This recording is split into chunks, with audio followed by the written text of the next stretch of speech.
नमस्कार। आप देख रहे हैं क्यूआई और मैं हूं प्रवीण झा। बात आज राहुल गांधी की करेंगे। और राहुल गांधी की बात क्यों बहुत जरूरी है आज, क्योंकि आप देखिए कि जिस प्रकार से कांग्रेस पार्टी का गठबंधन है झारखंड में हेमंत सोरेन के साथ, बिहार में आरजेडी के साथ, लेकिन अभी जो 5 राज्यों में चुनाव हो रहे हैं उसमें जो प्रमुख राज्य हैं वो देखिए असम हो, चाहे बंगाल हो, चाहे तमिलनाडु हो, केरल हो, कहीं भी हो, यहां पर कांग्रेस बिल्कुल अलग थलग है। और इसमें कहा यह जा रहा है कि राहुल गांधी उस इंडिया अलायंस को एकजुट नहीं रख पा रहे हैं जिस इंडिया अलायंस को लेकर लगातार बात होती है। और जब वो नेशनल लेवल पर अलायंस की बात होती है तो इंडिया अलायंस उसमें है, लेकिन इंडिया अलायंस के जो घटक दल हैं वो जब अलग अलग राज्यों के चुनाव होते हैं तो वहां पर वो गठबंधन बिल्कुल ही अलग सा दिखता है। जबकि आप एनडीए में देखिए, एनडीए में इस प्रकार की भ्रांति नहीं है।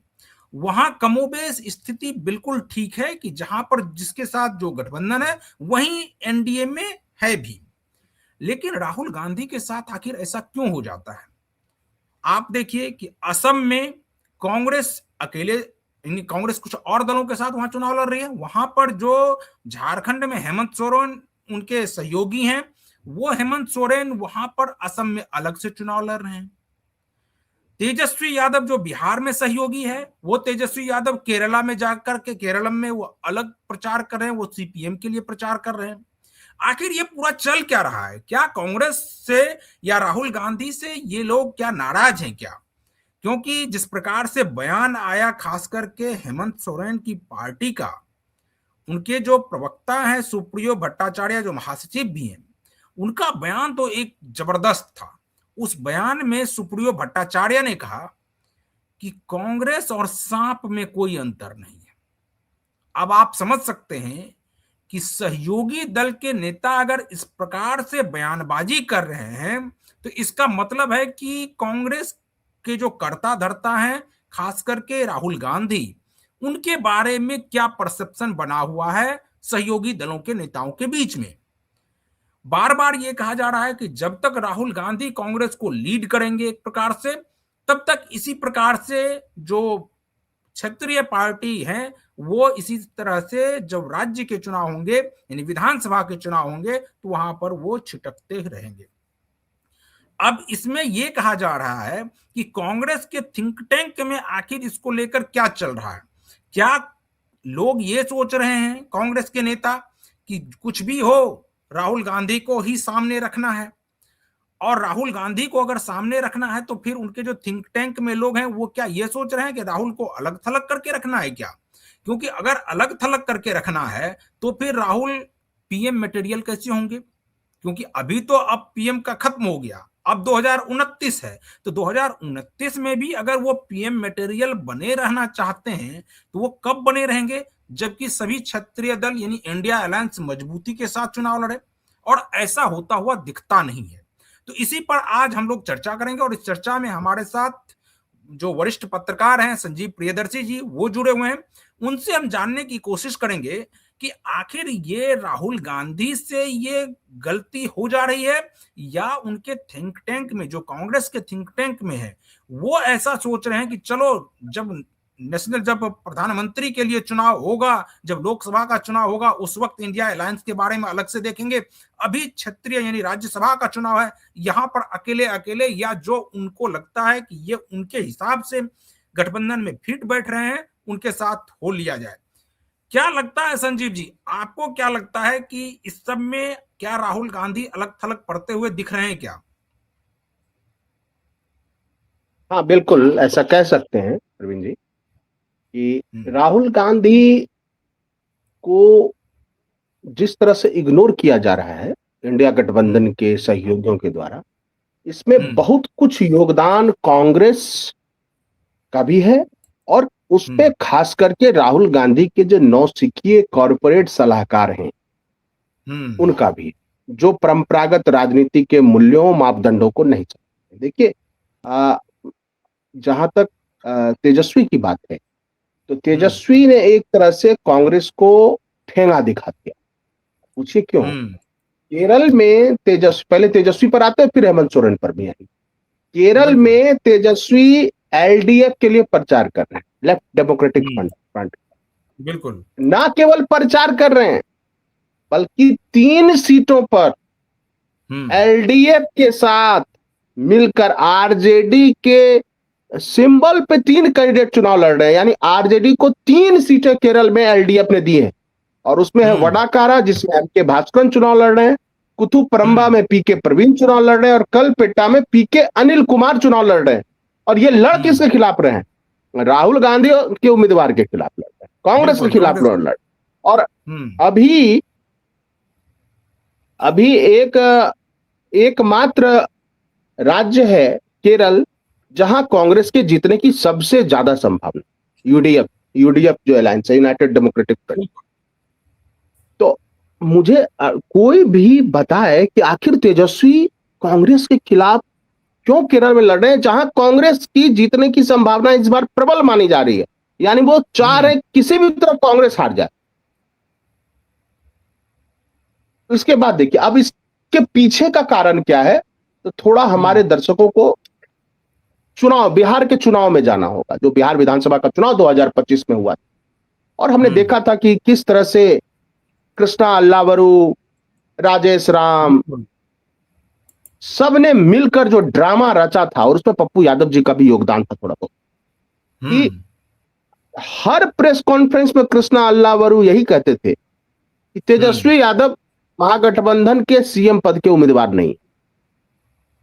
यानी पहले तो सीएम पद के उम्मीदवारी के मुद्दे को कांग्रेस टालते रही, और तेजस्वी को सीएम बहुत लास्ट में स्वीकार किया। उसके बाद देखिए जब सीट बंटवारे का समय आया, तो अत्यधिक ज्यादा सीटें ली, बहुत दबाव में रखा तेजस्वी को। और बाद में अशोक गहलोत गए, लालू जी से मिले तो अलायंस हुआ, नहीं तो तेजस्वी ने फोन उठाना बंद कर दिया था कांग्रेस के। बिल्कुल। और कांग्रेस के अधिक सीटों पर लड़ने की वजह से मुकेश सहनी को अंत तक बेचारे होटल में इंतजार करते रहे कि कहां अंत पर फ्रेंडली फाइट, 10-12 जगह पर फ्रेंडली फाइट हुई, जिससे अच्छा मैसेज बिहार के जनता में नहीं गया। लगा महागठबंधन एकजुट होकर चुनाव नहीं लड़ रहा। एक और बात, वोट चोरी के मुद्दे पर जो आरजेडी ने मुख्यतः यात्रा निकाली थी, उसका सारा क्रेडिट कांग्रेस को चला गया, क्योंकि कांग्रेस ने रिसोर्सेज झोंके थे। हरियाणा से ड्राइवर आए थे, गाड़ियां आई थी। उसमें दिक्कत यह हुई थी कि जो आरजेडी और लेफ्ट का झंडा लेकर जो वर्कर आते थे, आरजेडी और लेफ्ट के, उन झंडों को छीन लिया जाता था उनसे, या रखवा लिया जाता था, और उसके जगह कांग्रेस का झंडा थमा दिया जाता था, ताकि राहुल गांधी जब दिल्ली से आए तो देखें कि कृष्णा अल्लावरू, राजेश राम कितना बेहतरीन काम कर रहे हैं। वो झंडा जो है कांग्रेस का है, कांग्रेस के ही वर्कर। अच्छा, इसके बाद देखिए एक और बात हुई अभी, जब राज्यसभा चुनाव में, अभी जब अमरिंदरधारी सिंह को उम्मीदवार बनाया आरजेडी ने, तेजस्वी ने, तो कांग्रेस के 3 विधायक गैर मौजूद रह गए। और उन तीनों विधायकों ने, कांग्रेस ने मतदान नहीं किया। अगर उन्होंने मतदान किया होता तो अमरिंदरधारी सिंह जीत जाते, राज्यसभा चले जाते, और यह तेजस्वी की एक मॉरल विक्ट्री होती, आरजेडी की एक बड़ी नैतिक विजय होती कि चलो एक सीट वो निकालने में कामयाब है। लेकिन सवाल यह है कि 3 विधायकों के एक तरह से खुले बगावत के बावजूद कांग्रेस ने उन तीनों विधायकों पर कोई कार्रवाई नहीं की। तो आरजेडी के जो भी चिंतक, थिंक टैंक है, उनका यह मानना है कि कांग्रेस ने अपने विधायकों को, संजीव जी वहां पूरी पर छूट तो दे रखी है, वो जो करे। कांग्रेस जो है वो तो कोई कार्रवाई करने की स्थिति में है भी नहीं, क्योंकि 3 तो पहले ही उनके खिलाफ, यानी कि उनके पक्ष में मतदान नहीं करने का मतलब उनके खिलाफ पार्टी से बगावत कर लिए। और अगर 2 और करके बाहर निकल जाते हैं तो उनके ऊपर दल बदल का कानून भी नहीं लगेगा। तो ऐसे में कांग्रेस वहां पर ऐसी स्थिति में है ही नहीं कि जो उनके खिलाफ जाकर मतदान कर रहे हैं जो विधायक या गैर हाजिर रह रहे हैं, उनके खिलाफ कांग्रेस कोई भी कार्रवाई करे। नहीं, मेरा यह कहना नहीं किसी को निकालना है। अब मैं एक बात बता रहा हूं, आरजेडी के भी एक विधायक जो है फैसल रहमान, जो ढाका के विधायक हैं, उनके उन्होंने खिलाफ भी भी वोट कार्रवाई नहीं नहीं दिया है। अपनी मां की बीमारी।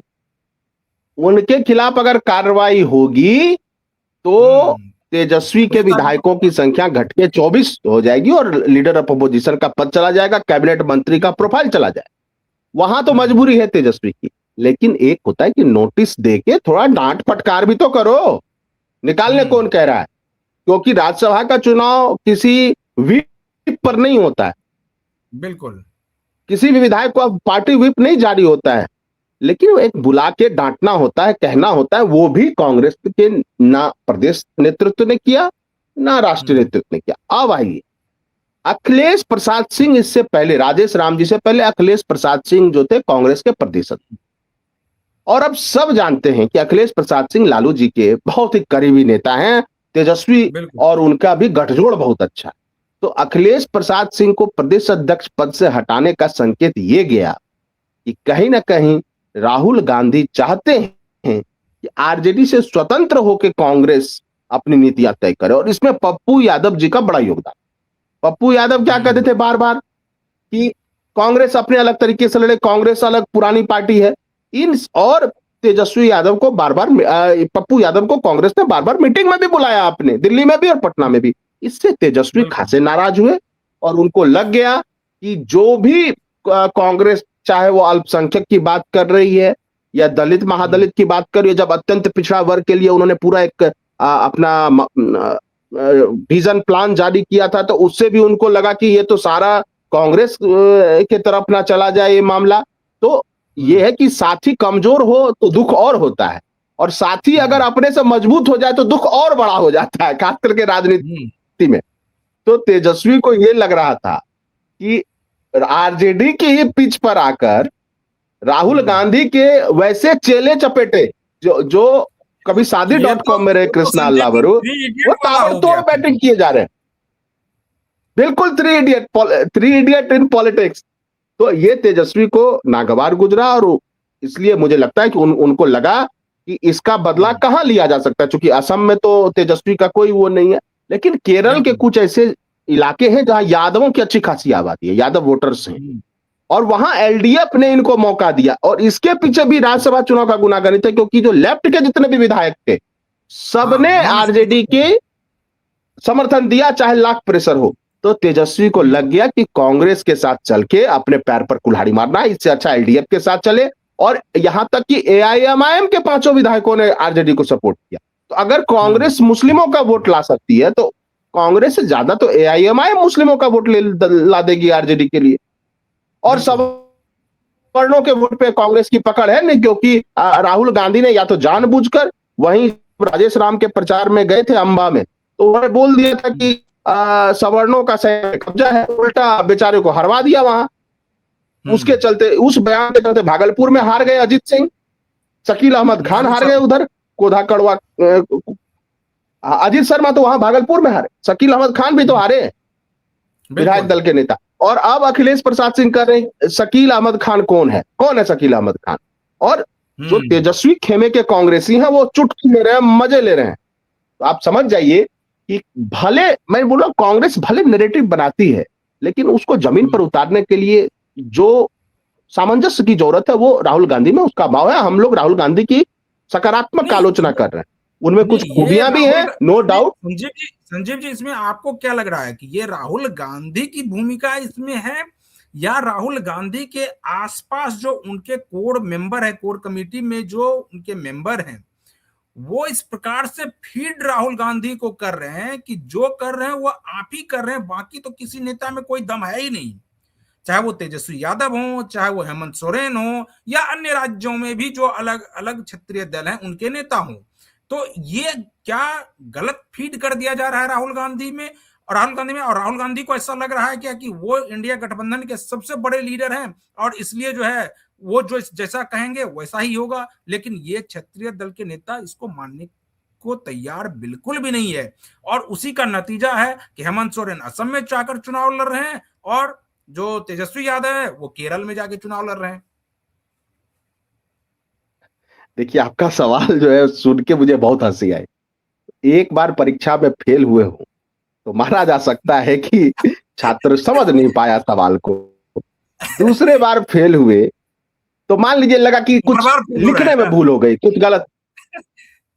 भाई 95+ इलेक्शन हारने के बाद अभी भी राहुल गांधी को अपने सलाहकारों की हर बात पे अगर यकीन हो रहा है, तो मैं सलाहकार की गलती नहीं मानता, राहुल गांधी की गलती मानता। इसलिए राहुल गांधी को यह समझना होगा कि उन देखिए यूपीए 1 और यूपीए 2 भी कॉलिशन जो पॉलिटिक्स थी, उसका नतीजा था कि वो सत्ता में रही कांग्रेस। अदरवाइज जो दो वाजपेयी जी जब हारे थे 2004 में, तो उस समय आप कांग्रेस और बीजेपी की सीटों में बहुत ज्यादा अंतर नहीं था, लेकिन कांग्रेस के साथ सहयोगी दल ज्यादा थे, समान लाइक माइंडेड पार्टीज।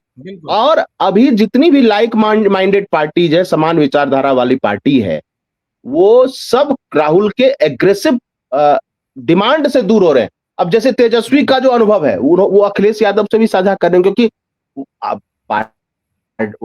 पारिवारिक रिश्ते हैं तेजस्वी और अखिलेश के। तो अखिलेश भी अलर्ट है, क्योंकि 100 सीट मांग रही है कांग्रेस, 403 में 100 सीट मांग रही है यूपी में कांग्रेस, जबकि सब जानते हैं यूपी में प्रियंका गांधी ने पूरा ताकत लगा दिया, 2% वोट मिला कांग्रेस को पिछली विधानसभा चुनाव में।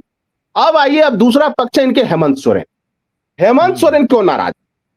देखिए, जब बिहार विधानसभा का चुनाव हुआ था, तो हेमंत सोरेन को अंतिम समय तक झांसे में रखा कांग्रेस ने भी। अब आरजेडी से तो बदला अभी नहीं लेंगे हेमंत, लेकिन हेमंत कांग्रेस से कह रहे थे कि भाई हमें 2 सीट तो दिलवाओ, जो एसटी की 2 सीटें हैं अनुसूचित जनजाति की, मनिहारी और कटोरिया बिहार में, वो 2 सीट तो दिलाओ। लेकिन कांग्रेस ने भी पल्ला झाड़ लिया, आरजेडी ने भी पल्ला झाड़ लिया। और आज तो रांची में जाके बहुत कुछ बोला है तेजस्वी। उन्होंने बोला कि झारखंड में आरजेडी की ताकत है, हमें 7 सीट में 4 हम जीते, अगर हमें ज्यादा सीटें मिलेंगी अगली बार तो हम और ज्यादा जीतेंगे, और हम लोग लड़ने वाले हैं इसलिए हम लोग जीतेंगे। ये चुना के आए हेमंत सोरेन को। तो हेमंत सोरेन इसलिए है कि अभी चुनाव कांग्रेस का कहां था, असम में। और इसमें तो एक और भी कहा जा रहा है संजीव जी, कि ये सिर्फ हेमंत सोरेन को नहीं सुनाया गया है, ये राहुल गांधी को भी सुनाया गया है कि अगली बार जो है वो हेमंत सोरेन और तेजस्वी यादव एक और करके चुनाव लड़ेंगे और कांग्रेस को किक आउट कर देंगे। नहीं, देखिए, मुझे नहीं लगता कि कांग्रेस के बिना अभी भी हेमंत जीत जाएंगे। हाँ, तो कांग्रेस भी कमजोर हो जाएगी, लेकिन हेमंत भी कमजोर हो जाएंगे, क्योंकि देखिए 10 साल जब हो जाएगा उनका, एक एंटी इनकम्बेंसी भी होती है। अभी वो असम में प्रचार कर रहे हैं, आदिवासियों के घर दिखा रहे हैं, और असम में ऐसा समीकरण भी है जो हेमंत सोरेन के पक्ष में, जो टी लेबर गार्डनर्स हैं, जो टी ट्राइब्स जिनको कहा जाता है, वो 17% है असम की आबादी के, और वो 17वीं सदी में 16वीं सदी में अंग्रेज उनको ले गए थे वहां, और मूलतः वो झारखंड के हैं, और थोड़े छत्तीसगढ़, थोड़े उड़ीसा के हैं, थोड़े बिहार के भी मान लीजिए होंगे।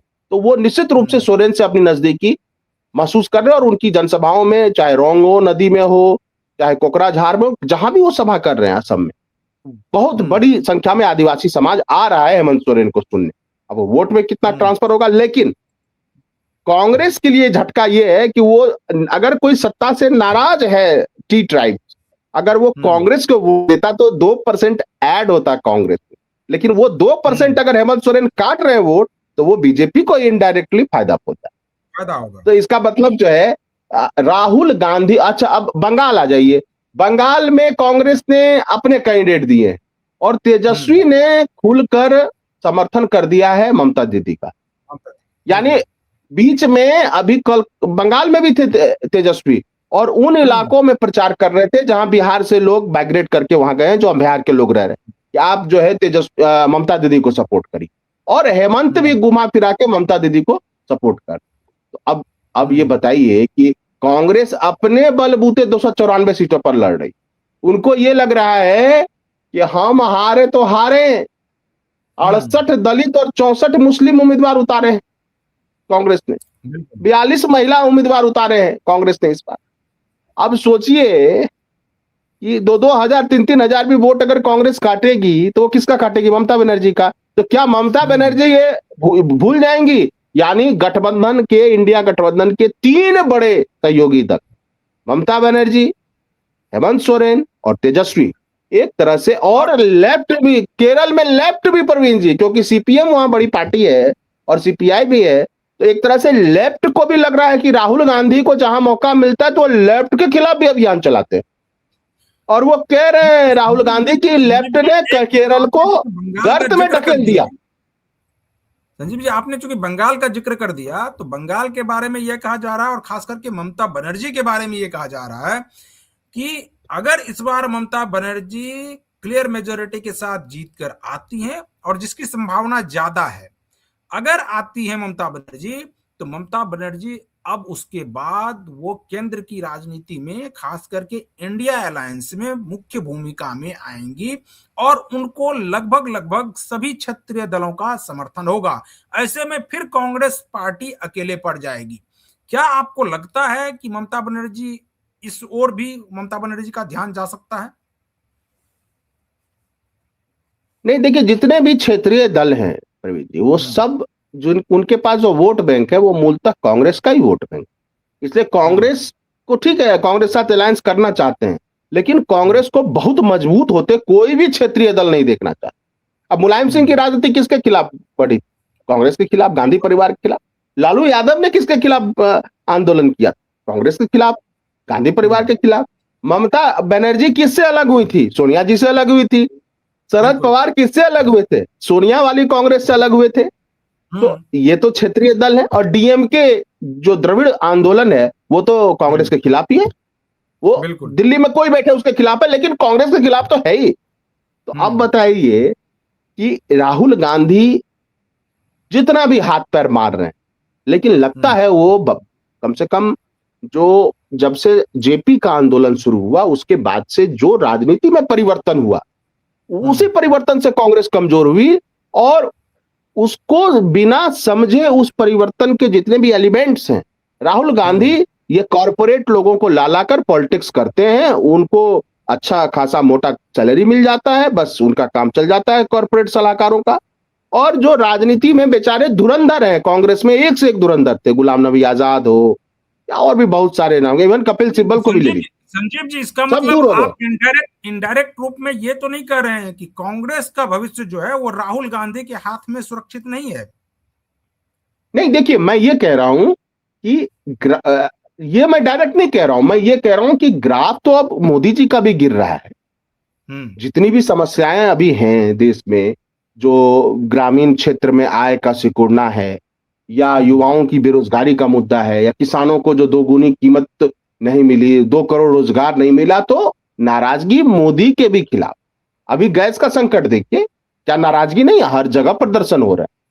तो ग्राफ मोदी जी का भी गिरा है। लेकिन क्या अभी चुनाव तो नजदीक में नहीं है, नेशनल इलेक्शन, जो जनरल इलेक्शन होना है 29 में होना है। हो सकता है तब तक मोदी जी डैमेज कंट्रोल कर लें। लेकिन अगर राहुल गांधी डैमेज कंट्रोल नहीं कर पाए, और देखिए, क्योंकि हिमाचल में बड़ी मुश्किल में है कांग्रेस, जब 1.5 साल बाद इलेक्शन होगा तो वहां कांग्रेस सरकार का जाना तय है।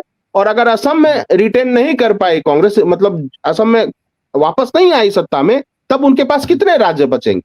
झारखंड में वो सौतेले भाई के तरह है, मतलब उनको सत्ता की मलाई का कोई लाभ नहीं मिलता। अभी वहां लड़ाई चली हुई है, कांग्रेस के प्रदीप यादव वो सब हल्ला कर रहे हैं, आरजेडी वाले भी हल्ला कर रहे हैं कि बालू वाले में वो हो रहा है, करप्शन हो रहा है। करप्शन क्यों? ये हल्ला आज क्यों कर रहे हैं? वो मलाई नहीं मिल रही है, जो ट्रांसफर पोस्टिंग में मलाई नहीं मिल रही है, हिस्सेदारी की लड़ाई है। तो बचेगा क्या? तेलंगाना बचेगा, कर्नाटक बचेगा। मुझे लगता है कर्नाटक में भी जब अगला चुनाव होगा तो कांग्रेस वहां लूज कर जाएगी।